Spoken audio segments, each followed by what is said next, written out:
경제브리핑 불편한 진실이 여러분의 확실한 두통 치료제가 되어드리겠습니다. 경제 뉴스가 연예 뉴스처럼 쉽게 들리는 그날까지 경제브리핑 불편한 진실.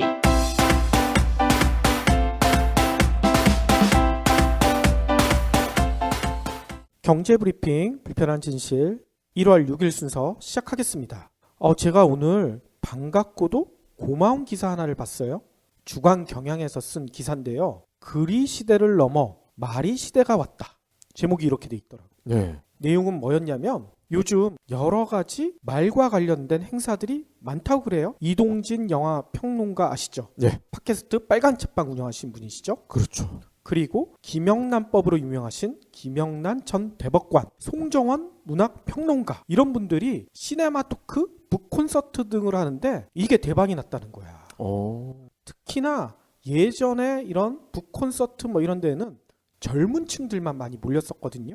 근데 요즘은 나이 드신 분들도 많고 여성분들도 많고 아무튼 되게 다양화되고 있다. 주간경향에서는 그렇게 전하고 있더라고요. 네. 그 말이군요.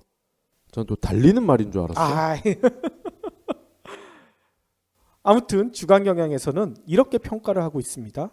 요즘 사람들은 말에 반응하고 열광한다. 특히 기본적으로 인쇄업자인 출판사가 북콘서트를 당연하게 생각하고 영상물을 만드는 영화사에서 평론가와 배우를 불러 시네마 토크를 주최한다. 게다가 이 얘기까지 전하더라고요. 매일 수백 개씩 기사를 쏟아내는 신문사들은 팟캐스트를 만들어 뿌리면서 종합 콘텐츠 회사를 표방하고 있다. 실제로 저희 팟캐스트 보면 신문사에서 운영하는 팟캐스트가 의외로 많잖아. 그렇죠. 경제 분야에서도 상당히 많아요. 그런데 저희보다는 그렇게 잘 되는 것 같지는 않아요. 그렇습니다. 중앙경향의 기사를 다시 살펴보면 이렇게 말에 사람들이 열광하는 이유에 대해서 이렇게 분석을 해요. 스마트폰이 보급되면서 글자를 읽는 사람들은 차고 넘치지만 엄격하게 따지고 들면 늘어난 것은 기존의 글이 아니라 말이다. 추상과 개념을 동원한 문장이 아니라 감정과 사실을 간단히 적은 말인 셈이다. 그러면서 페이스북 사례까지 드는데 페이스북에 올라와 있는 글들도 사실 말을 입력해 넣은 것이다. 이렇게 분석을 해요. 그렇죠. 문어체와 구어체가 있잖아요. 근데 페이스북이나 카톡도 그렇고 사실 말보다 더 말 같은 구어체잖아요. 그렇죠. 저희가 신문사 기자 출신이라고 몇 번 말씀을 드렸었죠. 네. 근데 이 말이 시대가 오기를 저희도 미리 예감을 해서 팟캐스트를 했다. 참 잘한 선택이라는 생각이 들어요. 네. 이런 잘난 척은 좀 해도 되죠? 봐주실 거죠? 거기다가 제가 말씀드리고 싶은 거는 저희 경제브리핑 불편한 진실을 들으시는 분들은 진짜 말이 시대에 가장 앞서가는 트렌드 리더가 아닐까 이런 생각이 들어요. 서로 이렇게 칭찬하는 분위기 참 좋죠. 좋죠. 말의 시대를 앞서가는 경제브리핑이 전하는 오늘 꼭 챙겨야 할 경제브리핑.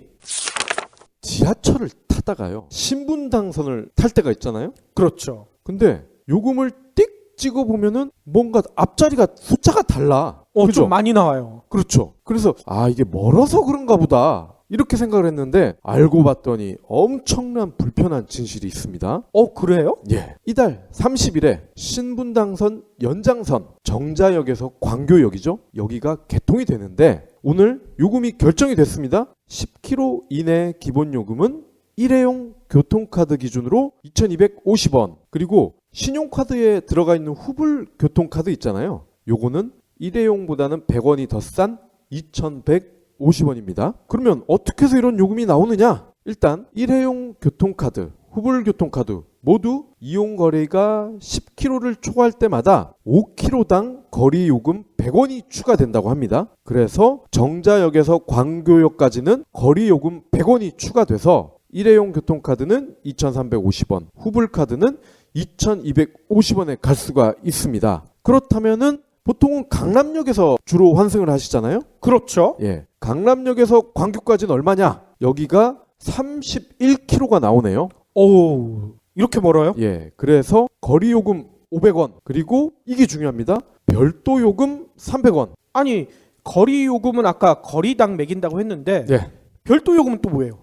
이게 저도 이런 게 있는 줄 처음 알았어요. 예, 그래서 거리요금 500원, 별도요금 300원, 800원이 추가가 되는 거예요. 그러니까 강남역에서 광교까지 가면은 3,150원인가요? 그렇게 나오는 거죠. 교통카드 기준으로. 그렇죠. 자, 그러면 별도요금이 이게 도대체 뭘까? 일단 경기철도의 설명을 들어보면요. 강남역에서 정자역, 그리고 지금 연장이 된 정자역에서 광교역, 이 두 구간이 사업 시행자가 다르다는 거야. 강남역에서 정자역까지는 신분당선 주식회사, 그리고 이번에 개통하는 정자광교는 경기철도 주식회사. 법인이 다르다 이거야. 그래서 다르기 때문에 별도로 운영이 돼야 된다. 그래서 별도 요금이 붙는다. 이해가 되세요? 아니 말이 안 되지. 제가 알고 있기로는 지하철 1호선에서 4호선이랑 5호선에서 8호선 운영하는데도 다르다고 들었거든요. 다릅니다. 근데 여기도 별도 요금 붙어요? 안 붙죠. 아니 근데 여기만 왜 별도 요금을 붙여? 그러니까 불편하다는 거예요. 이야, 이건 말도 안 되네. 이거는 마치 잠실 야구장에서 우리가 야구를 본다 이거야. 그러면 매점을 갔는데 콜라 사고 그 옆에 햄버거 가게 가면은 콜라랑 햄버거 요금 외에 별도로 야 우리는 저 콜라 가게랑 다른 햄버거 가게이기 때문에 별도 요금 더 내. 이거랑 똑같은 거예요. 아이고, 이거 용납이 돼요? 아유 용납 못하죠. 요 개그 콘서트처럼 우리도 띠 메고 데모 해야 되나? 별도 요금이 웬 말이냐 이러면서 정말 불편합니다. 그리고 사실 이게 어떻게 보면은 사회적인 문제로 커질 수가 있어. 왜냐? 정자에서 광교, 그러니까 분당과 수원 쪽에 거주하시는 분들이잖아. 그렇죠. 그죠? 그러면 이들은 이곳에 산다는 이유로 별도 요금을 더 내야 되는 거예요. 그러면 서울까지 출퇴근을 한다. 그러면은 제가 계산을 해봤더니 하루 왕복으로 추가되는 별도 비용만 2,400원이 나옵니다. 하루에 2,400원. 예, 최대로 따졌을 경우에. 왜냐면 신분당선으로 갈아타려면 900원을 추가를 내야 되잖아요. 이미. 그렇죠. 거기에다가 300원 더하면 1,200원이죠. 왕복이면 2,400원이에요. 그러니까 광교역에서 2호선까지 오시는 분들은 월 5만 원을 그냥 생돈을 날려야 된다는 얘기예요. 아이고, 전세난 피해서 경기도로 이사 갔더니 생돈 5만 원을 매달 날려야 되니 이러고 어떻게 살아? 데모를 해야죠. 진폐증이라고 들어보셨죠?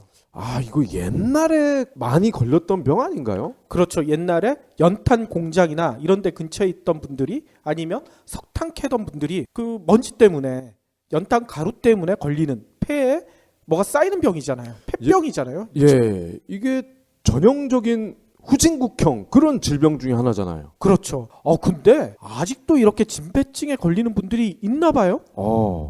오늘 서울중앙지법 민사합의 14부에서 판결을 내렸는데요. 시멘트 회사 4곳, 그러니까 충북 제천, 단양, 그다음에 강원 영월, 삼척 이 인근 주민들이 대형 시멘트 공장 인근에 거주했기 때문에 진폐증에 걸렸다고 소송을 냈었었는데 이 소송에서 공장의 배상 책임을 인정했다고 합니다. 우리나라는 보통 기업 편 아니었어요? 여기는 좀 달랐나 봐요. 일단 서울지법 얘기를 들어보면요. 진폐증 환자와 유족 등 10명에게 총 2억 8천만 원을 배상하라. 이렇게 판결을 했대요. 2억 8천만 원. 그러면 1인당 2,800만 원이네요. 그렇죠. 이보다 앞서 환경부 중앙환경분쟁조정위원회에서는 이런 결정을 내렸었대요. 2013년 국립환경과학원의 역학조사 결과를 근거로 해서요. 주민 64명에 대해서 진폐증과 만성폐쇄성 폐질환을 앓고 있는 이거에 대해서 4개사에게 6억 원을 배상하라. 이렇게 판결을 내렸었는데 근데 법원 가니까 이게 좀 줄어들었네. 그러니까 시멘트 회사가 보나마나 야 우리는 법 다 지켰어. 뭐가 문제야? 하면서 말을 안 들었군요. 그렇죠. 그래서 법원으로 간 거군요. 예. 시멘트 회사 측에서는 이렇게 얘기를 하고 있어요. 대기 오염 방지 시설을 모두 설치했고 기준도 모두 준수했다. 근데 우리는 잘못한 게 없는데 왜 우리가 배상을 해야 돼? 환경부 판정에 불복해서 소송을 냈었는데 소송을 냈으니까 배상 금액이 줄어든 거야. 변호사를 잘 썼군요.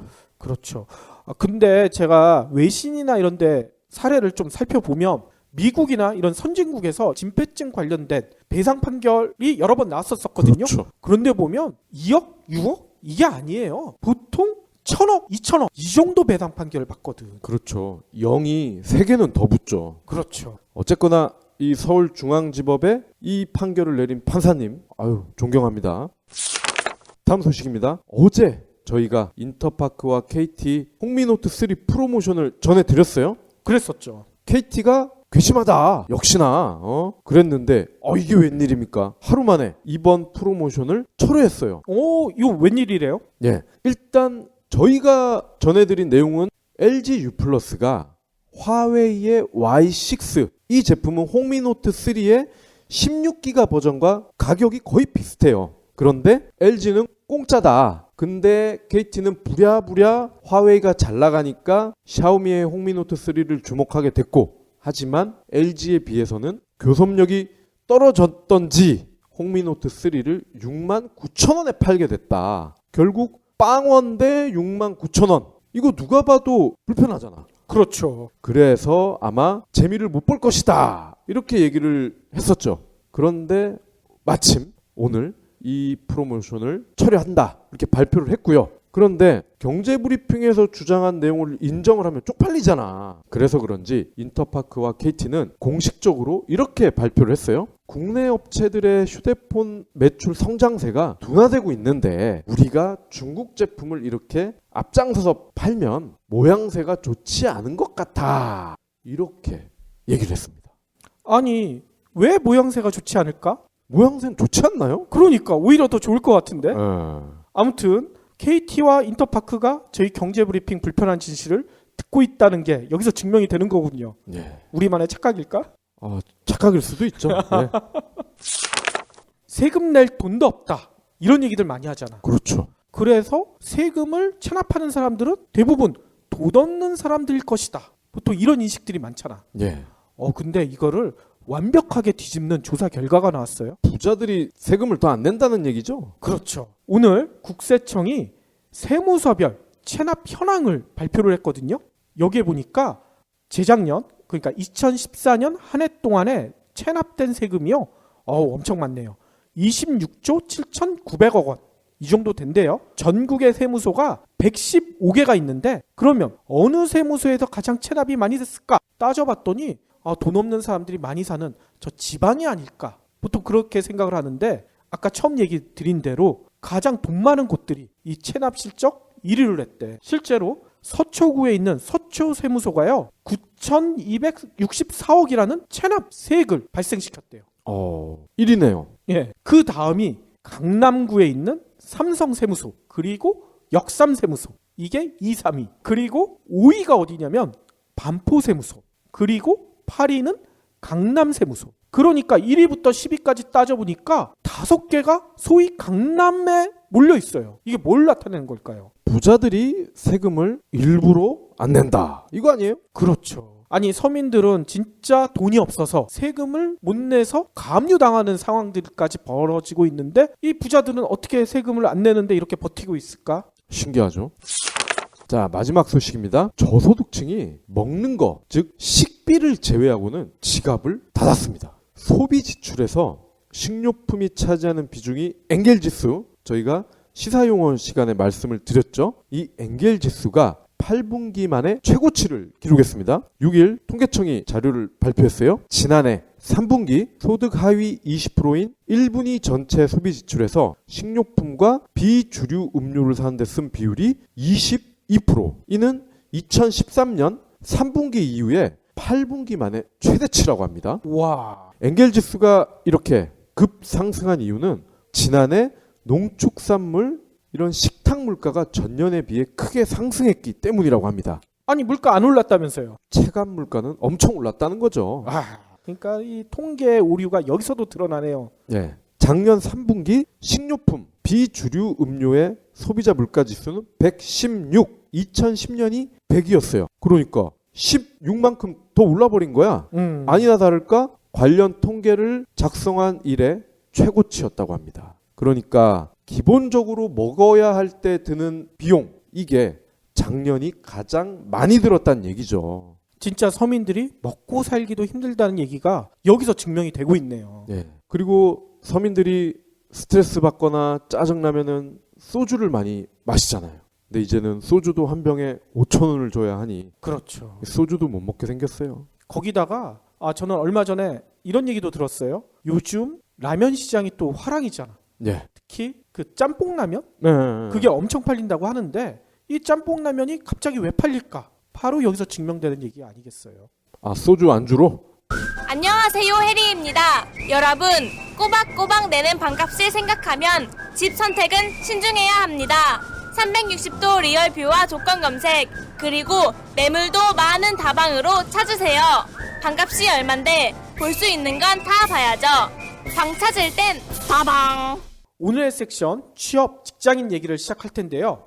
일단 올해 들어 바뀐 것 중에 가장 눈에 띄는 거 하나 꼽으라고 하면 박 PD는 뭘 꼽으시겠어요? 작년 말에 저희가 달라지는 것들 소개를 쭉 해드렸는데 저는 암 검진을 이제는 6개월마다 한 번씩 한다는 거, 그리고 최저시급. 그쵸. 네. 최저임금이 달라졌잖아요. 근데 올해 최저임금이 어떻게 달라졌는지 아직도 제대로 모르시는 분들이 생각보다 많은 것 같아요. 그래서 최저임금에 관련된 좀 불편한 얘기를 지금부터 살펴볼까 하는데요. 일단 최저임금은 지난해 5,580원이었거든요. 근데 올해 얼마인지 아세요? 6,000원 조금 넘었던 것 같은데. 그렇죠. 올해 최저임금은 6,030원이에요. 그런데 이런 이야기를 물어보시는 분들이 많더라고요. 지난해 아르바이트 근로계약서를 쓰신 분들이 지난해 5,580원에 했으니까 올해는 계속 5,580원에 받아야 되는 건가요? 이렇게 물어보시는 분. 이거 어떻게 될까요? 기간을 따져봐야 되지 않을까요? 근로계약서를 몇 개월로 작성했는가? 네. 근데 그게 아니라고 합니다. 어. 지난해 근로계약서를 썼더라도 올해 1월 1일부터 자동적으로 인상된 시급 있잖아요. 예. 6,030원이 적용이 돼야 된대. 근데 일반인들이 이걸 잘 모르잖아. 아, 그러니까 그 차액만큼을 더 주면 되는군요. 그렇죠. 그러니까 작년 12월 31일까지는 5,580원 줘도 상관이 없어요, 법적으로는. 근데 1월 1일부터는 근로계약서를 다시 쓰지 않더라도 6,030원을 줘야 되는데 대부분의 아르바이트생들이 이 사실을 모르니까 이거를 악용하는 사장님들이 생각보다 많다고 그래요. 아르바이트 커뮤니티 여기에 보면 이런 얘기도 있어요. 처음 3개월은 수습기간이다. 그러니까 이 수습기간 동안에는 지난해 최저임금인 5,580원만 받아라. 수습 끝나면 올해 임금으로 맞춰주겠다. 이렇게 얘기하는 사장님들도 있다는 얘기를 올려놓은 알바생들이 있습니다. 아르바이트도 수습 기간이 있나요? 그러니까요. 거기다가 한 패스트푸드점에서는요. 올해 사원 모집 광고를 매장 앞에 써붙였어요. 근데 뭐라고 써붙였냐면 최저시급을 준수하고 있습니다. 시급은 5,580원. 아니 6,030원으로 올해부터 적용된다는데 여기는 올해 광고를 붙여놨는데도 그대로 5,580원이라고 써붙여놨어. 경제브리핑을 안 듣나 보네. 그렇죠. 아무튼 이 모든 게 명백한 최저임금법 위반이에요. 특히나 여러분들이 간혹 헷갈리시는 게 1년 미만의 근로계약을 체결했을 때는 최저임금에 적용받지 않는 거 아닌가 이렇게 착각하시는 분들이 있는데 1년 미만이건 기간이 어떻게 되건 최저임금은 100% 줘야 되는 게 법적으로 정해져 있다고 해요. 일단 최저임금법에 대해서 좀 더 자세히 살펴보면요. 국가가 근로자들의 생활 안정을 위해 임금이 최저 수준을 정하고 사용자에게 그 수준 이상의 임금을 지급하도록 법으로 강제하는 제도예요. 강제란 말이 중요해요. 그냥 권유를 하는 게 아니라는 얘기예요. 무조건 줘야 된다는 얘기인 거죠. 특히나 이런 착각도 하죠. 직원이 많은 곳에서만 지켜야 되는 게 아닌가 이렇게 생각하시는 분들도 있는데 적용 대상이요. 1인 이상 근로자를 사용하는 모든 사업 또는 사업장 이렇게 돼 있어요. 직원이 한 명이라도 최저시급은 줘야 된다는 얘기인 거예요. 그러니까 올해 최저임금이 아까 얘기한 대로 시간당 6,030원이니까 하루 8시간 근무한다고 했었을 때 1급은 48,040원을 줘야 되고요. 월급으로 따졌을 때는 주 40시간을 일한다고 쳤을 때 126만 270원 이상을 줘야 되는 거예요. 그럼 저희도 사업이 잘 돼서 월급을 타가게 되면은 126만 270원 이상은 줘야 된다는군요. 그렇죠. 우리도 1인 이상의 근로자를 쓰고 있는 거니까. 127만 원. 네. 근데 또 여기서 또 착각하시는 분들이 있어요. 이 최저시급이 그냥 다 뭉뚱그린 게 아닌가. 뭔 얘기냐면 연장근무, 휴일수당 뭐 이런 것까지 다 포함해서 줘야 되는 거 아닌가 이렇게 생각하시는 분들이 있는데 최저임금법에는 뭐라고 돼 있냐면 매월 1회 이상 정기적으로 지급하는 임금 이외에 상여금이나 연장 야간 휴일 근로수당 또는 가족 급식 통근수당 등 생활보조 또는 복리후생 이런 임금은 포함되지 않습니다 돼 있어요. 그냥 월급만 순수하게 시급으로 6,030원을 줘야 된다는 얘기입니다. 그런데 이렇게 하는 데도 있대요. 편의점 야간 아르바이트생은 야간 수당을 포함해서 시급 6,030원이다. 이렇게 하는 데들도 있는데 이것도 명백하게 최저임금법 위반이에요. 주간에 근무하는 임금에 대해서 최저시급을 정해놓은 거고 아까 얘기했던 대로 야간 수당 이거는 빠져 있어요 거기서. 그러니까 따로 줘야 된다는 거야. 이렇게 법은 명백하게 각 항목마다 정해져 있어요. 그런데 실상 알바하는 친구들 알바하는 사람들한테 물어보면 제대로 받고 있느냐? 제대로 못 받는다는 사람 생각보다 많아. 저는 이번에 처음 알았어요. 이렇게 알바를 야간에 할 경우에 야간 수당도 따로 챙겨줘야 된다. 그렇죠.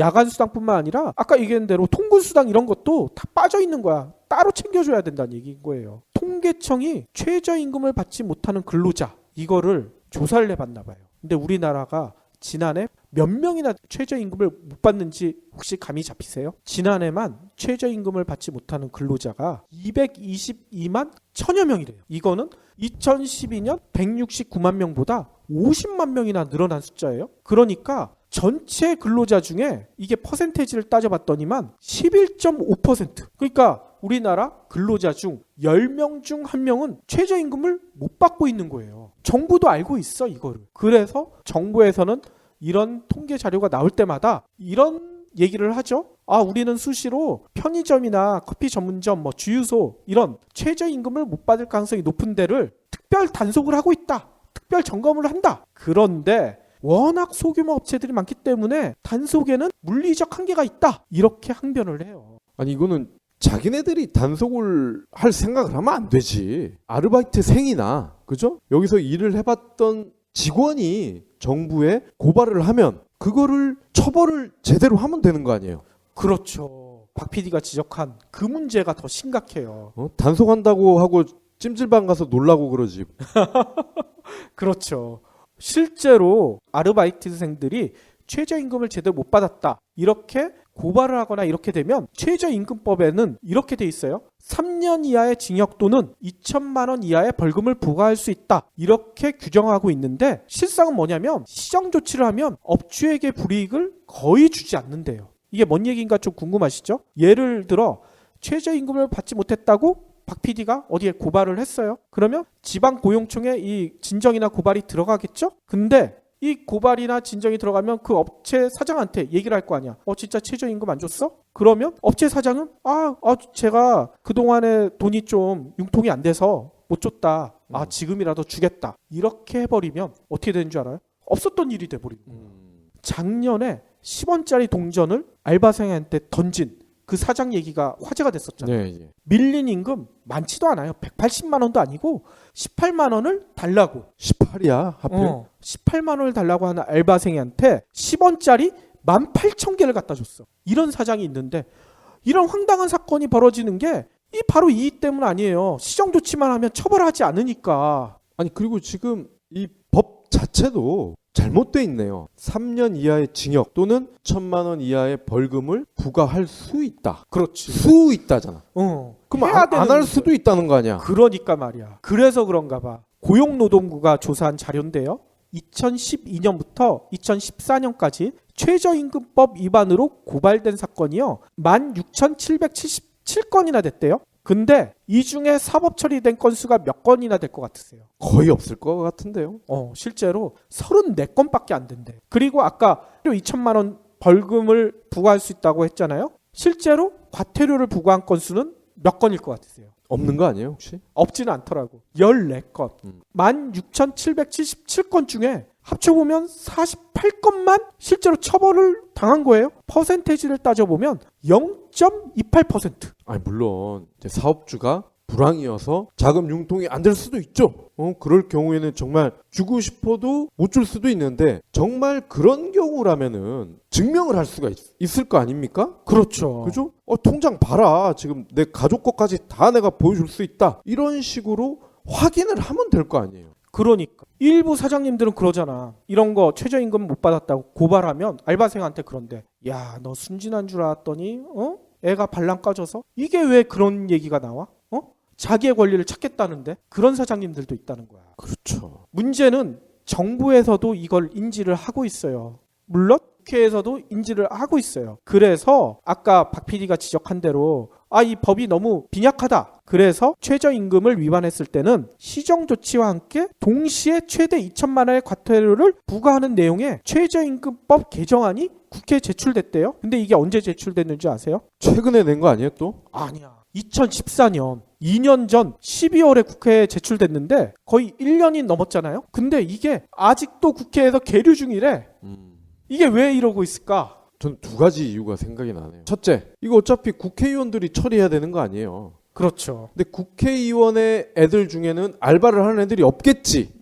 그렇지. 그리고 둘째, 국회의원들 대부분은 아마 알바생을 고용을 할 거야. 아마 지가 아니면 배우자가. 그러니 당연히 지한테 피해 볼 일은 안 하겠죠. 그렇죠. 그러니까 이 법 자체가 여러 가지 규정은 그럴싸하게 만들어놨는데 안 지켜도 전혀 손해볼 수 없는 빠져나갈 구멍이 숭숭숭 뚫려 있어. 이러니 누가 어느 성인군자들이 법을 지키려고 하겠어요. 진짜 이 해리를 총수로 해가지고 알바당 정식으로 하나 만들어라. 그러니까. 그래서 일부 전문가들은 이 개정안으로도 안 된다. 아예 원 스트라이크 아웃제를 도입하자. 이게 뭐냐면 한 번만 최저임금을 적발해도 아예 사업을 못하게 하는 이런 강력한 제도를 만들어야 이게 해결이 된다. 이렇게 주장하는 사람까지 있어.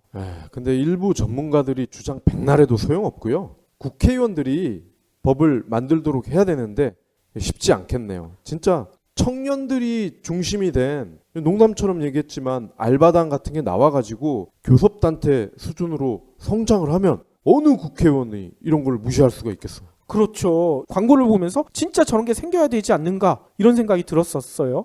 저는 이 최저임금법 관련돼 가지고 좀 자료를 찾아보다 보니까 이런 생각이 나더라고요. 나부터 바뀌어야 세상이 바뀐다. 이런 말 들어보셨죠? 그렇죠. 재수 없었다고 생각하고 말지. 이렇게 넘어가는 사람들이 많으면 이거를 악용하는 악덕 사장은 없어지지 않아요. 악덕 사장 하니까 저 대학 때 알바했던 게 생각나네요. 제가 호프집에 잠깐 일을 했었어요. 근데 보통은 저녁을 주잖아요. 근데 여기는 제가 한 2달 정도 일했는데 저녁마다 그 집에 먹다 남은 안주를 그걸 먹으라 그래? 그걸 볶아서 줘. 이야. 아니 돼지 사료 주는 것도 아니고 말이야. 남이 먹던 걸 주면 어떡해. 그 어린 마음에 얼마나 제가 상처를 받았겠어요. 지는 안 먹죠. 볶으면 모를 줄 알았나 보지. 이야, 너무했네. 그래서 저는 지금도 중국집 가면 볶음밥을 안 먹습니다. 그렇군요. 아무튼 그런 일을 당했었을 때 그냥 넘어가게 되면 그런 악덕 사장은 절대 사라지지 않고 더 큰 문제가 뭐냐면 다른 알바생이 그 고통을 이어갈 수밖에 없어요. 그렇기 때문에 이런 상황을 닥쳤을 때는 반드시 신고를 해야 돼요. 그럼 이렇게 신고를 하면은 조금 무겁게 처벌을 해주나요?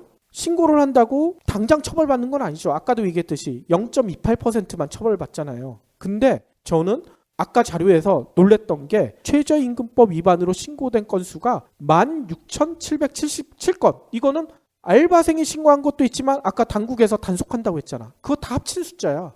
생각보다 너무 적지 않아요? 적죠. 신고를 안 한다는 거야.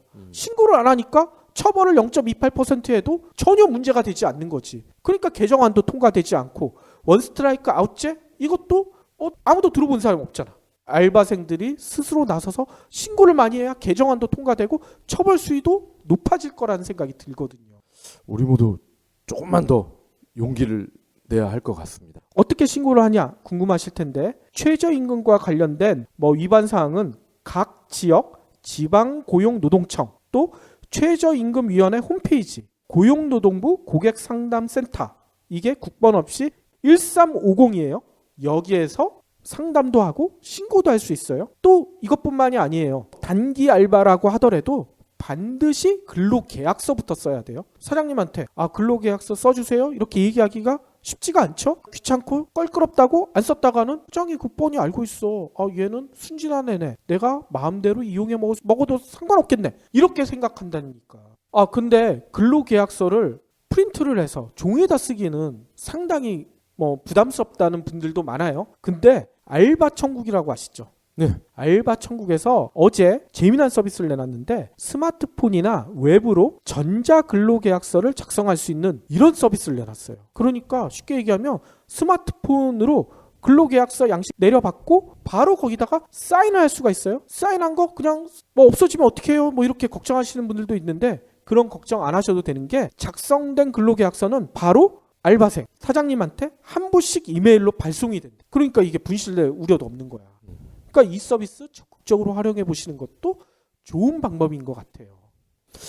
근데 현실적으로 이 사장님들이 과연 근로계약서 씁시다 이런 알바생을 그래 쓰자 이럴까 좀 걱정은 되네요. 근데 사장님들 중에는 오히려 근로계약서 쓰는 걸 원하시는 분들도 있대요. 왜냐하면 알바를 한다고 하고 책임감 없이 중간에 관두거나 가게에 손해를 끼치는 그런 알바생들도 있잖아요. 근데 사장님들도 근로계약서를 쓰면 그런 걱정에서 벗어날 수가 있는 거예요. 그러니까 사장님들도 요즘은 적극적으로 먼저 나서서 근로계약서를 쓰자고 하시는 분들도 있대요. 경제브리핑 불편한 진실 나한테 정말 딱이더라고. 신문이나 TV뉴스 챙기기 쉽지 않잖아. 그런데 경제브리핑 불편한 진실은 내가 듣고 싶을 때 터치만 하면 경제뉴스를 쉽게 풀어서 설명하거든. 시사용어 해설도 들을 수 있고 신간 리뷰도 들을 수 있고. 글쎄 우리 조카가 이 방송을 듣고 나서 이모 진위 개수가 뭔지 알아? 난 알지? 하고 자랑하더라고. 이런 팟캐스트 정말 오래오래 들을 수 있으면 좋겠다. 그런데 혹시 돈 없다고 그만하면 어쩌지? 이 PD님, 박 PD님 맨날 자비로 방송한다고 하던데 조금이나마 도울 수 없을까? 걱정 마세요. 신개념 기부 사이트 위시플렉스가 있습니다. 안녕하세요. 위시플렉스 대표 김태우입니다. 여러분의 돈은 한 푼도 들이지 않고 경제브리핑 불편한 진실을 기부할 수 있습니다. 마음에 드는 신상 10개를 고르시기만 하면 일주일마다 기부머니 500원이 적립됩니다.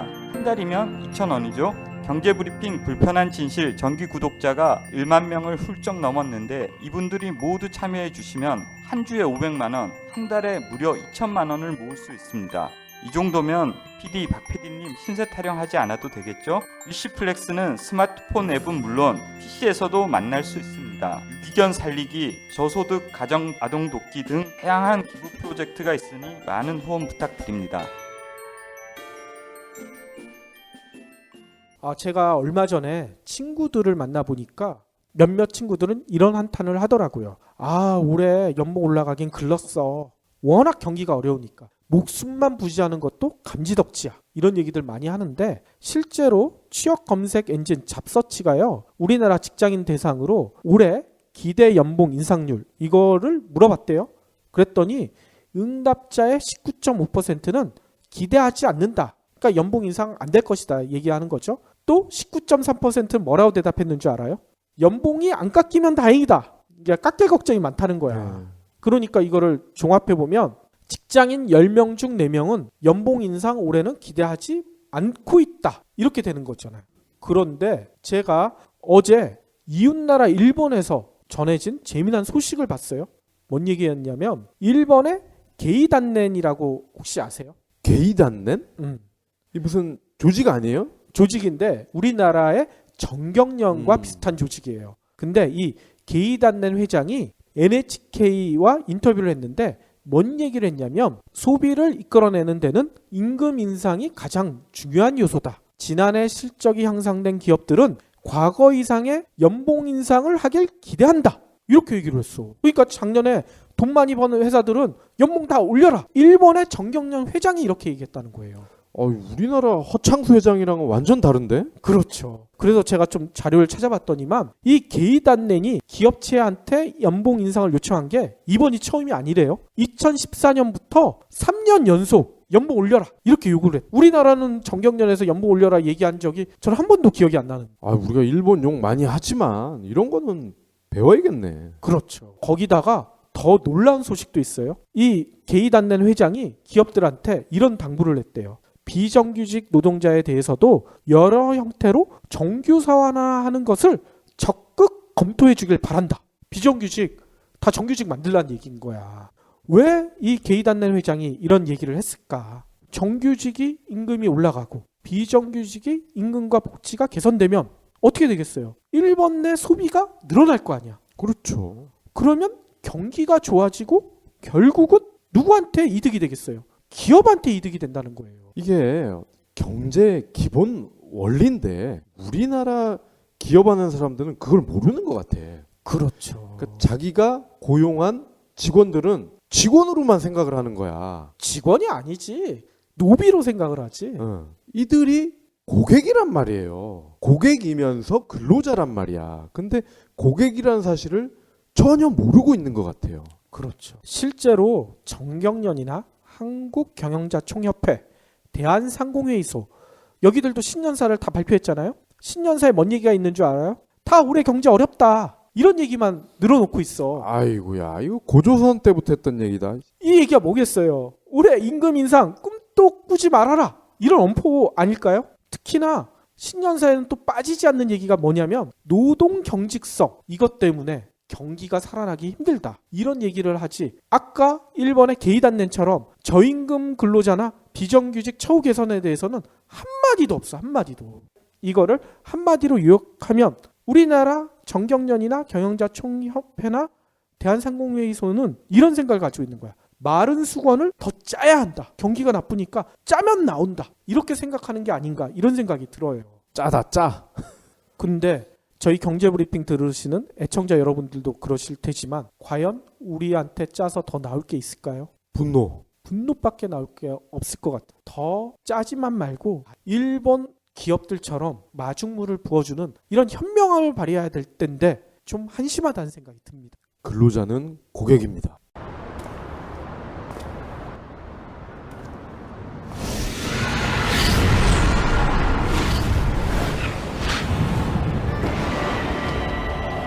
기다림은 끝났다. 거대한 세상, 거대한 전쟁이 시작된다.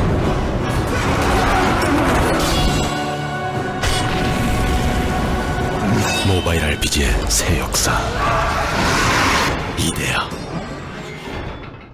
제가 오늘 아침에 출근하면서 스마트폰을 보다 보니까 인기 검색어에 뭐가 걸렸는 줄 아세요? 대통령의 눈물. 어느 나라 대통령이에요? 그러니까 나도 궁금해서 박근혜 대통령이 왜 또 울었을까? 이렇게 생각을 했었는데 놀랍게도 박근혜 대통령이 아니었어요. 오바마 미국 대통령이었어요. 근데 우리가 알고 있기로는 오바마 대통령은 앞에 이름도 버락이잖아. 버락. 이 버락할 만큼 강심장을 자랑한 사람 아니에요? 그렇죠. 근데 이 양반이 왜 갑자기 울었을까? 사연을 살펴봤더니만 오늘 백악관에서 총기 난사 희생자 유족과 관련된 활동가들이 모인 가운데 역사적인 총기 규제 행정명령을 발표를 했었대요. 이 자리에서 감정에 벅차서 눈물을 흘린 거예요. 특히 오바마 대통령은 이날 연설을 하는 도중에 총기 난사로 숨진 대학생과 고등학생들을 언급하다가 마지막에는 초등학생을 열거하기 시작했어요. 근데 이 과정에서 감정이 북받쳐서 말을 잠시 멈췄대.